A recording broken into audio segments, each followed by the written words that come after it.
ನೋಡಿ ಇದು ಬಾಳೆ ಗಿಡದ ಬುಡ. ಇದನ್ನು ಕಟ್ ಮಾಡಿದ್ದೀವಿ. ಕಟ್ ಮಾಡಿ ಹೋಲ್ ಮಾಡಿ ಇಡಬೇಕು. ಯಾಕಂದರೆ ಇದು ಕಿಡ್ನಿ ಸಮಸ್ಯೆ ಇರೋರಿಗೆ, ಕಿಡ್ನಿಲಿ ಸ್ಟೋನ್ ಆಗಿರುತ್ತಲ್ಲ ಅಂಥವ್ರಿಗೆ ತುಂಬ ಒಳ್ಳೆಯದು ಇದರಿಂದ ಬರೋ ನೀರು. ಜೀರಿಗೆ ಹಾಕ್ಕೊಳ್ಬೇಕು, ಮೆಂತ್ಯ ಹಾಕ್ಕೊಳ್ಬೇಕು. ಬೇಕಂದವ್ರು ಹಾಕ್ಕೊಳ್ಬೋದು, ಇಲ್ಲ ನಮಗೆ ಬೇಡ ಅಂದರೆ ಅವಶ್ಯಕತೆ ಏನೂ ಇಲ್ಲ. ಮೆಂತ್ಯ ಯೂಸ್ ಮಾಡಿ, ಒಳ್ಳೆಯದು, ತಂಪು, ದೇಹಕ್ಕೆ ತಂಪ. ಇದು ನೋಡಿ ಈ ಥರ ಕಟ್ ಮಾಡೆಲ್ಲ ಇಟ್ಟಿದ್ದೀವಿ.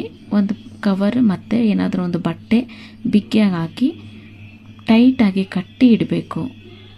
ಈಗ ಮಾಡೋದ್ರಿಂದ ಚೆನ್ನಾಗಿ ಯಾವ ಹುಳ ಏನೂ ಹೋಗಲ್ಲ ಒಳಗಡೆ. ಮತ್ತು ಇದು ಅರ್ಲಿ ಮಾರ್ನಿಂಗ್ ಬಂದು ಏನು ಕುಡಿಬಾರ್ದು, ನೀರೇನು ಕುಡಿಬಾರ್ದು.